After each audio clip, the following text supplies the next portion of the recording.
Bismillahirrahmanirrahim. Assalamualaikum warahmatullahi wabarakatuh. Apa kabar semuanya? Semoga kalian senantiasa ada dalam kesehatan dan dalam lindungan Allah Subhanahu wa taala. Amin ya rabbal alamin. Baiklah anak-anakku sekalian, insyaallah untuk materi kali ini yaitu materinya adalah tentang kisah Nabi Isa alaihi salam.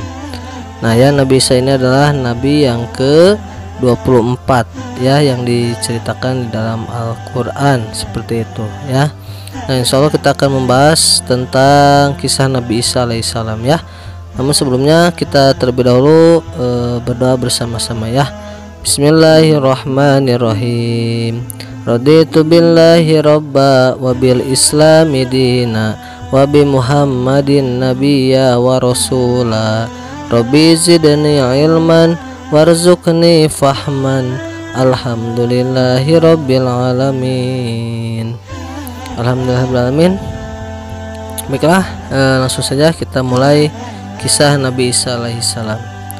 Suatu hari Siti Maryam, ibunya Nabi Isa, merenung seraya berzikir mengingat Allah Subhanahu wa taala. Lalu datanglah malaikat Jibril menyerupai seorang laki-laki. Lantas Maryam pun ketakutan, mengira laki-laki itu akan berbuat jahat terhadap dirinya. Maryam berusaha melarikan diri sambil membaca doa. Aku bukan manusia, wahai Maryam. Aku adalah malaikat yang diutus Allah untuk memberitahu bahwasanya engkau akan mempunyai seorang anak laki-laki yang suci, ucap Jibril. Lantas Maryam pun terkejut. Mana mungkin dia bisa mempunyai anak, sedangkan Maryam itu belum bersuami dan tidak pernah berzina. Inilah kehendak Allah Subhanahu wa taala. Bagi Allah tidak ada sesuatu yang mustahil. Dia menakdirkan hal itu agar menjadi tanda kebesaran dan kekuasaannya, juga sebagai rahmat bagi hamba-hambanya. Setelah berkata demikian, lantas malaikat Jibril pun menghilang.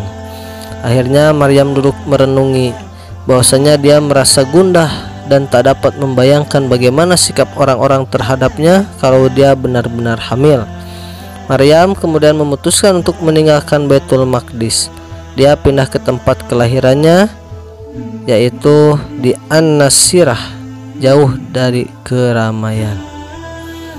Dia tinggal di rumahnya yang sederhana. Di rumahnya dia memperbanyak ibadah dan bersujud kepada Allah. Waktu pun terus berlalu. Kandungan Maryam ternyata sudah hampir 9 bulan. Setelah merasa akan melahirkan, Maryam pergi ke tempat yang sunyi. Dia melahirkan di bawah pohon kurma di sebuah tempat yang bernama Bethlehem. Nah, hatinya sedih, perutnya lapar, dan kerongkongannya pun kering. Dia tak tahu apa yang harus dia perbuat dengan bayi yang baru lahir. Nah, sayup-sayup terdengar suara, "Janganlah engkau bersedih. Tuhanmu telah mengalirkan air di bawah telapak kakimu. Air itu dapat menghilangkan dahagamu. Sedangkan pohon kurma yang ada di sampingmu, goyangkanlah. Buahnya akan terjatuh ke pangkuanmu. Tentramkanlah hatimu. Percayalah pada kekuasaan Tuhanmu yang telah mengalirkan air dari tanah yang gersang dan menjatuhkan buah dari pohon yang kering." Lantas Maryam pun mengikuti semua petunjuk dari suara itu. Lalu akhirnya Maryam meminum air itu. Lantas badannya kembali pulih. Lalu dia pulang ke rumahnya sambil menggendong bayi. Nah, akhirnya tersiarlah berita dengan cepat. Maryam pun punya anak tanpa suami. Lantas rakyat di daerah sana pun marah. "Wahai Maryam, engkau telah melakukan perbuatan buruk dan sangat memalukan. Engkau telah menjadikan nama baik keluarga ternoda dan tercemar, padahal ibumu adalah wanita suci." Maryam pun membisu. Dia tidak mengeluarkan sepatah kata pun. Dia hanya memberi isyarat bahwa dia sedang berpuasa dan bernazar tidak akan bercakap-cakap dengan siapapun. Maryam berisyarat agar mereka bertanya kepada sang bayi, "Bagaimana mungkin kami dapat bercakap-cakap dengan bayi yang masih dalam pangkuan?" ejek mereka. Tak diduga ternyata bayi itu pun menjawab, "Sesungguhnya aku adalah hamba Allah. Allah memberiku kitab dan menjadikanku seorang nabi. Aku diberkahi olehnya dimanapun aku berada. Kepadaku diwasiatkan untuk melakukan sholat dan zakat sepanjang hidupku. serta berbakti terhadap ibuku. Dia tidak menjadikan aku orang yang sombong dan celaka. Semoga kesejahteraan dan kedamaian dilimpahkan kepadaku di hari aku lahir dan pada hari aku meninggal. Alangkah terkejutnya orang-orang saat itu. Setelah kejadian itu, tersiarlah kabar ke seluruh pelosok kota tentang bayi ajaib. Masyarakat mulai sadar bahwa Maryam gadis suci dan bayinya adalah utusan Allah. Al-Quran mengisahkan cerita ini di dalam surat Ali Imran ayat 45-48, dan juga ada di dalam surat Maryam ayat 16-35, lalu Quran surat Al-Anbiya ayat 91 dan surat At-Tahrim ayat 12 ya. Nah, selanjutnya bagaimana ketika Nabi Isa lahir? Nah, negeri Palestina diperintah oleh raja yang sangat kejam pada saat itu yang bernama Herodes. Dia juga menjadi hakim yang mengadili setiap orang yang bersalah. Setelah Herodes wafat, Maryam dan anaknya merasa aman tinggal di negeri itu. Lantas Maryam pun mendidik putranya dengan sungguh-sungguh, terutama ilmu agama. Akhirnya Isa pun tumbuh dewasa. Pada usia 30 tahun, Isa menerima tugas yang sangat berat, yaitu kenabian dan risalah Allah yang diamanahkan kepadanya agar disampaikan kepada Bani Israel. Mereka telah jauh menyimpang dari ajaran Nabi Musa. Nah, ini diabadikan dalam Quran surat As-Saff ayat 6. Semenjak itulah Nabi Isa melakukan dakwahnya. Dia mengajak Bani Israel kembali kepada syariat Nabi Musa yang telah mereka langgar. Bani Israel telah mengubah hari Sabtu menjadi hari bersenang-senang. Padahal menurut syariat Nabi Musa itu ialah hari khusus beribadah. Orang-orang kaya tidak lagi mengeluarkan sedekah dan sumbangan untuk fakir miskin. Bahkan sebagian mereka mengingkari hari kiamat, hari kebangkitan, hari hisab, serta pembalasan surga dan neraka. Nah, para pendeta dan pemuka agama Bani Israel merasa kedatangan Nabi Isa itu membahayakan kedudukan dan kewibawaan mereka. Akhirnya mereka mengadakan aksi menentang Nabi Isa.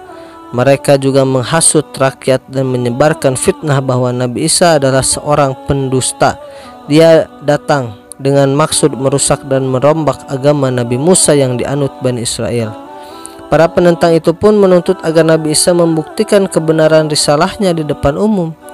Mereka sengaja meminta bukti agar jika Nabi Isa gagal memenuhinya, hilanglah pengaruhnya di depan rakyat.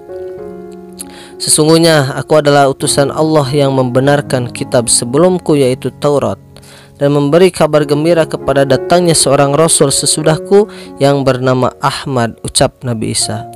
Para pemuka Romawi dan pendeta Yahudi bertanya, adakah bukti lain yang dapat kau tunjukkan? Atas izin Allah, Nabi Isa dapat menciptakan seekor burung yang dibuat dari tanah liat, menurunkan makanan dari langit, menyembuhkan orang yang buta sejak lahir, serta menghidupkan orang yang sudah mati. Dia juga dapat mengetahui apa yang mereka makan dan minum, serta yang mereka simpan. Sebagian Bani Israel sadar apa yang diperlihatkan oleh Nabi Isa adalah benar-benar tanda kekuasaan Tuhan. Akhirnya Nabi Isa berhasil mempunyai banyak pengikut. Para pengikut setia Nabi Isa dinamakan kaum Hawariyun. Dari sekian banyak pengikutnya, terdapat 12 orang yang paling dekat dan setia kepada Nabi Isa. Mereka bersedia mengorbankan apapun untuk membela dakwah Nabi Isa.